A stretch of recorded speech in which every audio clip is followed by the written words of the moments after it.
नमस्तिक्यं ब्रह्म कर्म स्वभावः सूर्यं तेजो दिदिदाक्षं युद्धे चाप्यपलायनं दानमीश्वर भावस्य छात्रं कर्म स्वभावजं ऋषि गौरव्य वाणिज्यं वैश्य कर्म स्वभावजं परिचर्यात्मकं कर्म शूद्रस्य स्वभावजं स्वे स्वे कर्माण्य विरता संसिद्धिं लभते नरः स्वकर्माणि यथा सिद्धिं यथा विन्दति तच्छृणु यथा प्रवृत्ति भूतानां येन सर्वमिदं ततो स्वकर्मणा तमोचर्य सिद्धिं विन्दति मानवः श्रेयः स्वधर्मो विगुणः परधर्मः स्वनिष्ठितः स्वभावनियतं कर्म कुर्वन् आप्नोति किल्बिषम् सहजं कर्म कौन्तेय सदोषमभिनद्यते सर्वारम्भा हि दोषेण धूमेन निर्वापिताः असक्ता बुद्धि सर्वत्र चितात्मा विगतः निष्कर्म सिद्धि परमं संन्यासेनाधिगच्छति सिद्धिं प्राप्तो यथा ब्रह्म तथाप्नोति निबोध मे समासेनैव कौन्तेय निष्ठा ज्ञानस्य या परा बुद्ध्या विशुद्धया युक्तो धृत्यात्मानं नियम्य च शब्दादीन् विषयास्त्यक्त्वा रागद्वेषोऽभ्युदस्य च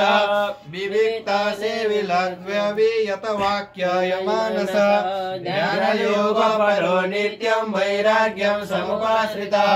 अहङ्कारं बलं दर्पं कामं क्रोधं परिग्रहम् विमुच्य निर्ममः शान्तो ब्रह्म भूयाय कल्पते ब्रह्मभूत प्रसन्नात्मा नशोचति समः सर्वेषु भूतेषु मद्भक्ति लभते परां भक्त्या मामभिजानाति यावन्यशाश्वतत्वतः ततो मां तत्त्वतो ज्ञात्वा विशते तदनन्तरं सर्वकर्माण्यभिसदा कुर्वाणो मद्व्यपाश्रयः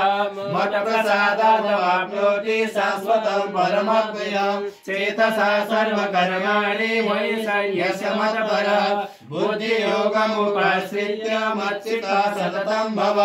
मच्चित्तः सर्वदुर्गाणि मत्प्रसादात् तरिष्यसि अथ चेत्त्वमहङ्कारः न श्रोष्यसि विनाक्ष्यसि यत अहङ्कारमाश्रित्य न योक्ष्य इति मन्यसे इत्येव व्यवसायस्ते प्रकृतिस्त्वं वियोक्ष्यति स्वभावजेन कौन्तेय निवर्तसेन कर्मणा कर्तुं नेच्छसि यन्मोहात् करिष्यसि वसुपितः ईश्वर सर्वभूतानां हृद्देशे तिष्ठति भ्रामयन् सर्वभूतानि यन्त्रारूढानि मायया त्वमेव